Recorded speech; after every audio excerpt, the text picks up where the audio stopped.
ऐसे ने कह दिया माइनॉरिटी इस कानून को स्वीकार नहीं करेगी। क्या धमकाना चाहते हो भाई? संसद का कानून है, सबको स्वीकार करना पड़ेगा। मैं गांधी की तरह इस कानून को फाड़ता हूं, ये अनकॉन्स्टिट्यूशनल है सर।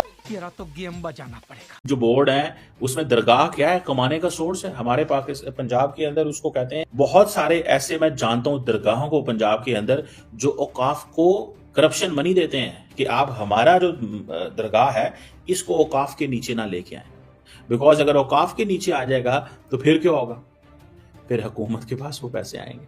तो वहाँ पे वो बाबरी मस्जिद की बात आ जाए, किसी चीज की भी बात आ जाए, तो वो फैसला कुछ भी होता है ना तो वो हिंदू के हक में चला जाता है। अच्छा, दरगाह वाले करप्शन कर रहे होते हैं हुकूमती लोगों को पैसा देके कि हमें किसी कीमत में इसमें ना आने दें, आप जो स्टेट के कंट्रोल में ना आने दें। तो दरगाह में क्या है, दरगाह का काम तो कुछ और है, लेकिन आप करप्शन प्रमोट कर रहे हैं दरगाह से। क्या ऐसे नहीं है? क्या ऐसे नहीं है? ये क्या बात है सर, क्या बात है सर, क्या बात, ये बात है। क्या दरगाह के अंदर जो करप्शन प्रमोट करना ठीक चीज है? भारत की पॉलिटिक्स के अंदर ये मेजॉरिटी जो बीजेपी के पास है वो एक नया इंडिया बना रहे हैं, और वो नया इंडिया वो है जिसमें वो अपनी मर्जी से चीजें करना चाहते हैं। इंडिया ने अपने आप को, जैसे फॉर एग्जांपल इंडिया ने अपने आप को डीकोलोनाइजेशन का प्रोसेस शुरू कर दिया हुआ है। इंडिया में वक्फ बोर्ड बिल पास कर लिया गया है। अपोजिशन ये कहती नजर आ रही है कि भाई ये मुसलमानों के साथ या माइनॉरिटीज के साथ जुल्म है, जबकि इंडिया की गवर्नमेंट का ये स्टांस है कि ये बिल इसलिए लाया गया है ताकि किसी की जगह के ऊपर ना जायज कब्जा ना हो। कुरान में जो वक्फ का जिक्र है, क्योंकि अम्मा ने कहा ये मजहबी बात है, ये मोहम्मद साहब ने कहा कि ये सिर्फ गरीब मुसलमानों के लिए, उन्होंने क्या मुसलमान शब्द का इस्तेमाल किया है? ये मुझे जवाब देना नाजिया अम्मा, उसके बाद मैं आपको दे रही हूँ। बस आप 1 मिनट नाजिया बोलने दीजिए। अदिति, कुरान के 30 पारे में वक्फ बोर्ड का कोई जिक्र नहीं है। हाँ, हमारा फर्ज है कि ज़कात करना, डोनेशन देना, फितरा देना, ये सब हमारा फर्ज है। फितरा, ज़कात, हज, नमाज, ये सारे हमारे फराइज हैं जो हमें पूरे करने हैं हमारी अल्हामी किताब के हिसाब से। लेकिन कई ऐसे मुस्लिम ममालिक हैं जिसमें वक्फ बोर्ड नहीं है। इवन पाकिस्तान में भी वक्फ बोर्ड नहीं है। अब अगर बात आपके संविधान की आती है तो हमारे संविधान में भी वक्फ बोर्ड का कहीं पर जिक्र नहीं है। अभी आर्टिकल 19, 20 ये सब की बात करेंगे, इसमें आपको आपके रिलीजन का अधिकार मिलता है, पर वक्फ बोर्ड का कोई भी वहां पर जिक्र नहीं हो रहा है। और यही रीजन है कि कुछ मुसलमान जो है वो कभी सिविल वॉर की बात कर रहे हैं, कोई शाहीन बाग 2.0 की बात कर रहा है, कोई कह रहे हैं कि हम पूरा बांग्लादेश बनवा देंगे। तो मैंने इनसे पूछा कि मुझे कुरान की आयत नंबर, वर्ष नंबर बता दीजिए, कहाँ पर लिखा हुआ है वक्फ के बारे में। तो उन्होंने क्या कहा, हर बातें कुरान में नहीं लिखी होती हैं। फिर उन्होंने कहा कि हदीस में लिखा हुआ है। मैंने कहा हदीस हुजूर पाक ने लिखा है? उन्होंने तो नहीं लिखा। मैंने कई इस्लामिक और धार्मिक किताबों के बारे में जो इस्लाम की आती है, मैंने उसका नाम लिया। मैंने कहा किस में लिखा हुआ है? वो कह रही किसी में नहीं लिखा हुआ है, हर बातें लिखी नहीं होती है, हुजूर पाक ने बोला है। अरे हुजूर पाक ने बोला है, मैं क्यों मानूं? ओपनली कहूंगा, वहाँ गवर्नमेंट मजबूत है। अच्छा, वो अपने अवाम का हतुल इम्कान वो ख्याल भी रखते हैं, अपनी अवाम का। हाँ, जाहिर बात है, अपनी अवाम का ही ख्याल रखते हैं ना, तो और हमारा रखें ख्याल। हाँ जी, वो अपनी अवाम का रखते हैं, वो बड़ा अच्छा। तो हमारी गवर्नमेंट ख्याल नहीं रखती।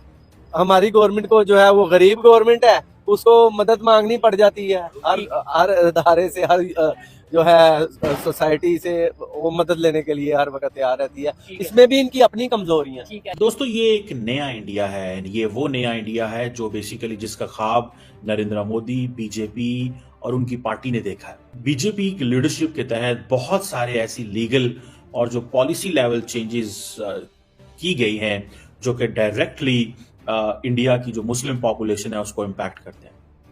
आप देखें, ट्रिपल तलाक बैन जो था, जिसको जो क्रिमिनलाइज किया गया, जो इंस्टेंट डिवोर्स थी, यानी कि आप ये समझ लें कि अगर आपने इंस्टेंट डिवोर्स दी तो ये क्रिमिनलाइजेशन है। इसी तरह all India Muslim personal law board जो है उसने इसको अपोज किया, मुखालफत की। असदुद्दीन अवैसी लेकर के बैठा हुआ है। देखिए, नाजिया इलाही खान को तो वक्फ बोर्ड से मलाई नहीं मिला, और जहां तक मुझे लगता है कि हमारी यास्मीन आंटी को भी वक्फ बोर्ड से मलाई नहीं मिला होगा। हम तो रोज खट रहे हैं, रोज कमा रहे हैं। तो जो मलाई चाट रहा है और पसमानदा मुसलमानों का हक मार रहा है, अगर वो ट्रांसपेरेंट हो रहा है तो इसमें आपत्ति कहाँ पर है? इस बात तो सही है। तो आपत्ति नहीं है। 2017 में वक्फ बोर्ड स्कैम सामने आया था। तो जो मुतवल्ली, जिसको मैनेजर कहा जाता है, मुतवल्ली स्कैम कर रहा है, तो उसके सिर पर अगर एक कानून का जानकार, पढ़ा लिखा अगर कलेक्टर बैठ रहा है तो इसमें भी आपत्ति तो होनी नहीं चाहिए, अगर चोर हम है नहीं। नमस्कार दोस्तों, हमारे चैनल में आपका बहुत बहुत स्वागत है। तो दोस्तों, आप सबको वैसे पता होगा कि जो वक्फ बिल है वो पास हो चुका है पार्लियामेंट में, दोनों हाउसेस में पास हो गया है, लोकसभा और राज्यसभा में। तो उसकी सबसे पहले तो आप सबको बहुत बहुत बधाइयाँ। उसके अलावा दोस्तों, आपने देखा होगा कि जो हमारा खुद का पड़ोसी है पाकिस्तान, आपने देखा होगा पूरा पिछली वीडियोस में कि वो लोग खुद इस बिल की तारीफ कर रहे हैं कि यार काश हमारे यहाँ भी ऐसी गवर्नमेंट होती और इस टाइप का कानून लाती। और यहाँ अपने ही देश में ऐसे लोग हैं जो कि गवर्नमेंट की आलोचना कर रहे हैं, उल्टा सीधा बोल रहे हैं, बुरा भला बोल रहे हैं कि ये है वो है। यार सच्चाई ये है कि ये इससे गंदा कानून, इससे बेकार कानून कोई हो नहीं सकता था। ये जो वक्फ का था, इससे पहले जो वक्फ बिल आने से पहले जो कानून था कि भैया जहाँ जिसकी जो मर्जी आ जाए, वक्फ वालों की जिस जमीन पे नज़र आ गई, आज से वक्फ की ज़मीन है और अब ये हमारी है, उसकी कहीं सुनवाई नहीं हो सकती, ना डीएम के पास, ना एसपी के पास, ना ही आप उसे कहीं चैलेंज कर सकते हो, ना किसी कोर्ट में। आप समझ रहे हो कितनी अंधेरगर्दी कर रखी थी इन लोगों ने, ठीक है, सिर्फ इस नाम पे कि इससे हम गरीबों का भला कर रहे हैं। मुसलमान जो गरीब हैं, भाई कौन सा भला कर रहे हो आप? कौन से मुसलमानों के बच्चे IAS IPS बन गए इससे? कौन सा आपने भंडारे शुरू करवा दिए? कौन से उनको दवाइयाँ पहुँचा दी? या कोई भी जो बेसहारा निसहाय लोग हैं, क्या आपने मदद कर दी? बताओ ज़रा। सिर्फ इस वक्फ बोर्ड ने लोगों को लूटा है, लिटरली लूटा है। आप लॉजिकली देखिए, ये जो वक्फ बिल आया है इससे किसी का कोई नुकसान नहीं होगा और अब अकाउंटेबिलिटी होगी। और अब क्या है कि कोई भी किसी की ज़मीन को हड़प नहीं सकता के साथ, इसलिए वो उन्होंने कोई मौका ऐसा जाया नहीं करना जिसमें मुसलमानों को चोट पहुंची और वो ना पहुंचाए। मैं इस बात को किसी हद तक शायद कहता हूँ इंडिया की गवर्नमेंट ने मुसलमानों के लिए कोई अच्छा कदम उठाया। उधर मुसलमान की कोई जिंदगी नहीं है। अच्छा। आप देखें उधर वो नमाज नहीं पढ़ने दी ईद की, उन्होंने रोड के ऊपर नहीं पढ़ने दी। ठीक है, तो ये कितनी ज्यादा है। इससे बेहतर हम पाकिस्तान बेहतर नहीं है, चाहे महंगाई है। अच्छा, मगर अल्हम्दुलिल्लाह अपनी जिंदगी जी रहे हैं। जो पब्लिक है ना वहाँ की, वो सारी मिलकर रह रही है। ये जो हुक्मरान है, ये जो बड़े लोग हैं ना, इन्होंने तंग किया हुआ है। ये वो मिलकर बैठने नहीं दे रहे मुसलमान और हिंदू। बेसिकली कई मानों में उन्होंने इनकी पावर्स को कम किया है कि ये हर जगह पे इनक्रोच कर जाते थे। जो वक्फ वाले थे, जो वक्फ बोर्ड जो है, ये हर जगह पे कंट्रोल कर जाते थे। अब पहले ये था कि इनकी देखें, वो अब आ गया ना, इस रिलीजियस जब नाम आता है तो आपको कंप्लीट अथॉरिटी है, आपको कंप्लीट अथॉरिटी है। अब इंक्रोचमेंट कोई भी कर ले मजहब के नाम पे।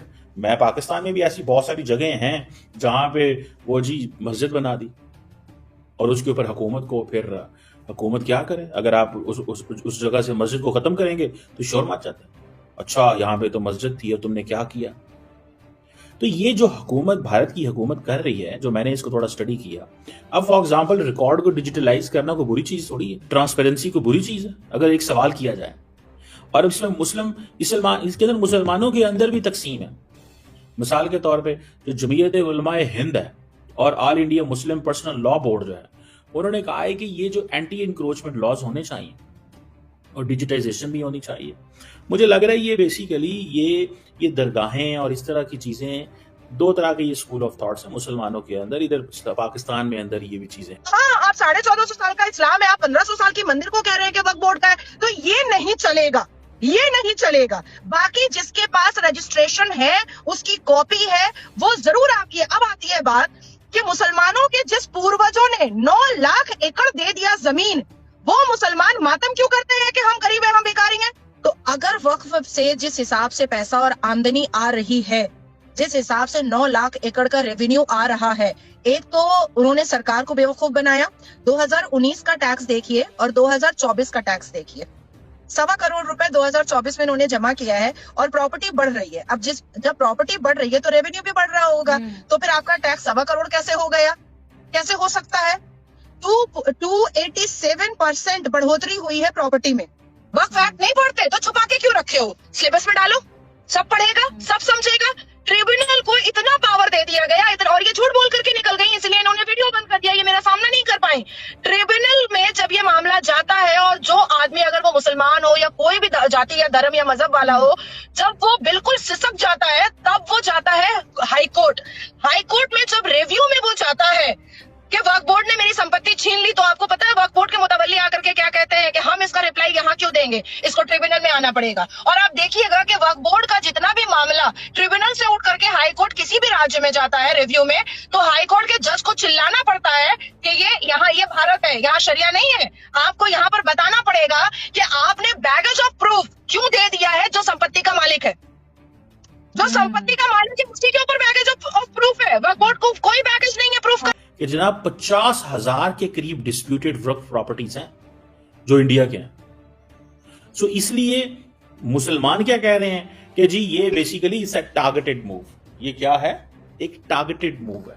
इट्स अ टारगेटेड मूव कि किसी तरीके से जैसे तैसे इन 50,000 प्रॉपर्टी को, सो ये मुझे ऐसा लगता है कि ये there is a mistrust already, और वो मिसट्रस्ट वो सारी बात है उसके ऊपर बात हो रही है। लेकिन इंडिया में जो मिनॉरिटीज हैं, मुसलमान या मुसलमान जो आबादी है, उनकी प्रॉपर्टीज हैं जिसे वो वक्फ बोर्ड कहते हैं, उसमें इंडियन गवर्नमेंट ने चेंजिंग्स की हैं। इंडियन गवर्नमेंट उसे मैनेज करेगी ताकि अच्छी एडमिनिस्ट्रेशन हो सके और उसे मैनेज किया जा सके। क्या कहना चाहेंगे इसके ऊपर? देखें भाई, बात पता क्या है, मुसलमान कहीं भी है ना, हर किसी को अपनी बाजू का हक है। देखिए, कभी मुसलमानों ने कभी ईसाई को, किसी भी मजहब को इबादत से नहीं रोका। आप पूरी दुनिया में देखना, जहाँ भी मुसलमान मुल्क है, कंट्री है कोई भी, वहाँ पे गैर मुस्लिम जो भी है उन्हें इबादत करने का। अच्छा, ठीक है। जबरदस्ती कलमा किसी को नहीं, हमारे नबी पाक ने भी ये कहा है कि अगर उसका दिल मानता है तो वो कलमा पढ़े, जबरदस्ती नहीं करनी। और अगर कोई जबरदस्ती करता है वो गलत है या ठीक है? गलत है, बिल्कुल गलत। कि जी जो वक्फ लैंड जो है वो, जिसे वो कहते हैं ना, उसको उन्होंने एक ऑफेंस के तौर पे चीजें की है कि आप ये नॉन बेलेबल ऑफेंस है अगर आप जमीनें जो हैं वो लेंगे, अपने साथ ऐड कर लेंगे, जिसमें 3-3 साल की सजाएं दी गई हैं। इसी तरह डिजिटलाइजेशन की और ट्रांसपेरेंसी वो कह रहे हैं लेके आना चाहते हैं। वक्फ का जो रिकॉर्ड है उसकी प्रॉपर्टीज को हम जो है वो जिसे कहते हैं ना रिकॉर्ड में लेके आना चाहते हैं, डिजिटलाइजेशन चाहते हैं। इसी तरह ये समझ लें कि जितने भी जो वक्फ प्रॉपर्टीज हैं वो उसका जो पब्लिक जो डेटाबेस है वो मेंटेन किया जाए। अब फॉर एग्जांपल जो वक्फ जो बोर्ड्स हैं वो 30 साल तक जो अपनी प्रॉपर्टीज हैं वो लीज पे दे सकते हैं, पहले ये 3 साल तक थी। तो इसमें वक्फ के एसेट्स होंगे, बढ़ेंगे या उनको फायदा होगा। डिस्प्यूट रेजोल्यूशन जैसे इश्यूज जो हैं वो इसमें इस कानून के अंदर चेंज किए जा रहे हैं। तो इसका मतलब फिर ये हुआ कि वो हिंदू मुस्लिम मिलकर रहते हैं। देखें भाई, बात असल में पता क्या, जो पब्लिक है ना वहाँ की, वो सारी मिलकर रह रही है। ये जो हुक्मरान है, ये जो बड़े लोग हैं ना, इन्होंने तंग किया हुआ है। ये वो मिलकर बैठने नहीं दे रहे मुसलमान और हिंदू। मैंने तकरीबन 35-36 मुल्क के लोगों को देखा हुआ है। ठीक है, आपका भी दुबई का विजिट? दुबई का मैंने काफी, यूरोप का विजिट किया हुआ है, सारा टर्की का विजिट किया हुआ है। ठीक है, वहाँ हर किस्म के लोग देखे। कोई भी ऐसा, ये यूनान हो गया, इटली, ये सारे मुल्क जो है ना, ये आपको पता है कि टोटल जो है ना ईसाई है। ठीक है, लेकिन मुसलमान को वहाँ भी इजाजत है अपनी इबादत की। उन्होंने हत्ता कि यहाँ तक इजाजत दी है कि हमारे चर्च में आओ, जो हमारी ये बनी हुई है मूर्तियाँ, इनके ऊपर कपड़ा डाल के यहाँ पर नमाज पढ़ सकते। क्या बात है। आगे आप देखें कि जो नेशनल रजिस्ट्रार ऑफ सिटीजन्स था उसके ऊपर मसला बना। एंटी कन्वर्जन लॉज, ये जो लव जिहाद था, बहुत कुछ इंडिया ने चेंज किया। इवन के कहा ये गया है कि जैसे हिजाब एंड रिलीजियस जो बैन है, फॉर एग्जांपल कर्नाटका के अंदर हिजाब बैन किया गया स्कूल कॉलेजेस के अंदर, जिसको इंडिया की सुप्रीम कोर्ट ने अपहोल्ड किया। आप इससे अंदाजा लगाएं कि फिर इसी तरह जो बहुत सारी जो डेमोलिशन ड्राइव हुई, आपने समझा सुना होगा, बुलडोजर जस्टिस के नाम से चीजें जो हैं वो की गई। बहुत कुछ नरेंद्र मोदी की सरकार में हुआ। ये एक नया इंडिया है। वो लोग जो नहीं समझते उनको ये समझना चाहिए कि बेसिकली ये जो वक्फ बोर्ड जो है, जो इंडियन गवर्नमेंट ने बहुत सारी लीगल चेंजेस किए हैं वक्फ, और वैसे भी मुसलमानों ने आलम जो है उनके साथ ज्यादती होती चली आ रही है। जैसे फलस्तीन में हम ईद के बाद ये ईद के अय्याम ही गुजर रहे हैं। ठीक है, तो हम उनके दुख में बराबर के शरीक हैं। ठीक है। तो अच्छा, वक्फ बोर्ड की कानून के मुताबिक मतलब पाकिस्तान में भी वक्फ बोर्ड मौजूद है? हाँ जी, पाकिस्तान में मौजूद है। तो वो गवर्नमेंट मैनेज कर रही है या वहाँ? जी, सदियों से गवर्नमेंट मैनेज करती चली आ रही है और कोई ऐसा मसला भी नहीं है। तो इंडिया में अगर गवर्नमेंट ने ये बिल नया इसमें थोड़ी वो की है तो देखें ना, वो उनकी प्रॉपर्टी को अपने कब्जे में कर रहे हैं। अच्छा, ये है ना नुकसान। ठीक है, जिनकी है उनके पास ही रहने दें वो। ठीक हो गया। तो दोस्तों, आपने देख ही लिया होगा कि इस बिल का मोस्टली सभी लोग समर्थन कर रहे हैं। जो लोग थोड़ा लॉजिकल हैं, समझदार हैं, वो सब इसका समर्थन कर रहे हैं। ठीक है, थोड़े बहुत लोगों को छोड़ के वो बेसिकली या तो अपोजिशन के या फिर उनका अपना हिडन एजेंडा है, बट मोस्टली जो एक आम आदमी है जो ठीक ठाक कॉमन सेंस रखता है, इससे सही गलत का उसे फैसला कर सकता है, वो उसका समर्थन कर रहा है। ठीक है, बिकॉज ये बिल डेफिनेटली आगे चल के गेम चेंजर साबित होगा और ये मुसलमानों के लिए ही स्पेशली बहुत हेल्पफुल होगा इन अ लॉन्ग रन। उन्हीं के फायदे होगा ये, आप देख लीजिएगा। ठीक है, तो दोस्तों इसी के साथ अब इस वीडियो को हम समाप्त करते हैं। आपको कैसी लगी वीडियो, लाइक कमेंट सब्सक्राइब करके हमें ज़रूर बताएं। कमेंट करके अपनी राय ज़रूर दें, आपका क्या मत है इसके ऊपर। ठीक है, डेमोक्रेसी है, हर किसी का अपना अपना मत होता है, तो आपका क्या मत है आप ज़रूर कमेंट करके बताएं। ठीक है दोस्तों, तब अब फिर इस वीडियो को हम बंद करते हैं। तब तक के लिए जय हिंद, जय भारत, टाटा।